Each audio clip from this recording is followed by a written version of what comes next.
Secondly, I will say that this is a very special home for us, especially those of us that belong to the UDA family. Many people may not know, but besides the current residence of the then Deputy President, if there is a home that we frequented and spent a lot of our time during the COVID days and the days that we were in the wilderness trying to find the proper way to where we are today, we spent those days in this home in the company of this mzee. In fact, I said this last week, and Ichungwa, you recall that UDA as a party, if it was to have a home address of where the decision to depart from our former party and move to UDA was made, it was in this particular home where we are today.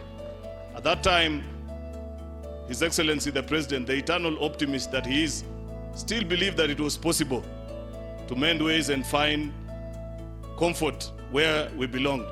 But 90% of the team that he led at that time believed that our days were over.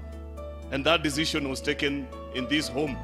And after that, as you all know, we moved from here and God granted us success. So I can confidently say that this is a blessed home. The things that we planned here, Mungu alitusaidia na tukafaulu. Ya pili, Your Excellency, ni kwamba kama vile imesemwa na Mheshimiwa Kimani Ichung'wah alinikumbusha wiki hii wakati tulikuja, kwamba mara mingi tulikuwa tukikuja nyumbani hapa, mzee alikuwa anatupatia nyama na hiyo kitu ingine walisema walikuwa naongeza.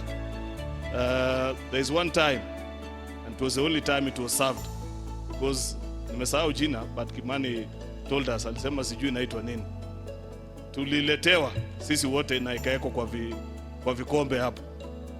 Na sababu sisi kidogo huwa tunaangalia kwanza kiongozi wetu anafanya nini, niliangalia na wewe hukuonja hata kidogo. Lakini kuna rafiki yangu mwingine na nimekaa karibu na yeye kwa sasa hivi, ninajua alionja, and I can confidently say his contributions in the meeting that day were not very useful. Sijui ilikuwa na nini, lakini niliona baadaye Kimani aliambia mzee hii ni watu ya AIC. Baada ya hiyo siku hiyo maneno iko inaletwa tena. So this is a very important home for us. We celebrate this mzee. We are happy for the person that he raised in the family and in the name of Kimani, who is our colleague.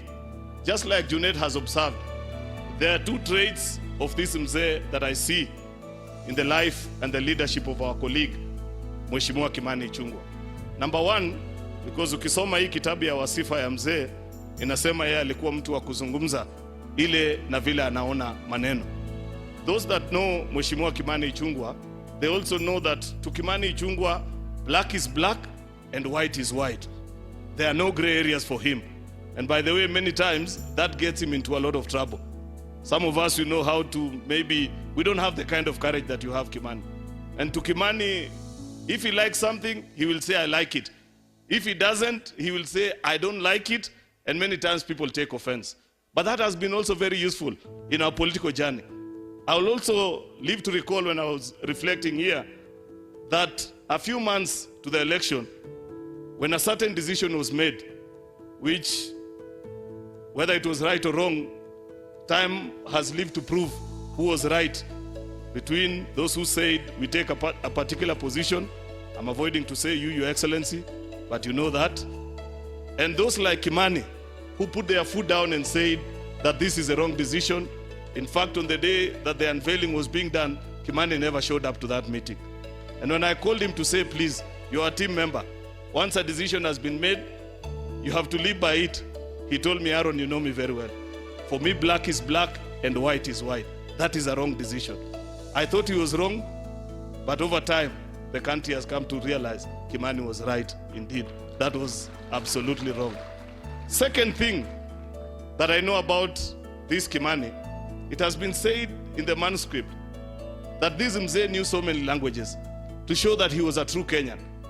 I will tell you, especially those of our colleagues who maybe don't serve from our political party, that sometimes when coming up with political decisions, you need local knowledge. Say, we need it from the perspective of the locals. That is a mistake that you never make with Kimani. If you want to ask things from a national perspective, you ask Kimani Ichung'wah. But you will never ask him something to say, ebu tupatie watu wenu, jamii yenu inasema namna gani. Kimani will never give you that answer. That is a trait he picked from this particular mzee, knowing that we exist as a country and all these other things are just languages that we use to trade and transact. I celebrate that about this particular mzee. Lastly, Your Excellency, just like Junet has picked certain things that perhaps you need to improve, Mheshimiwa Kimani, from the life of your father, I would not have picked that particular one that Junet has picked. But I know for a fact that you are a good man, General Kimani. But it has been said that your father was extremely generous. I'm not saying anything.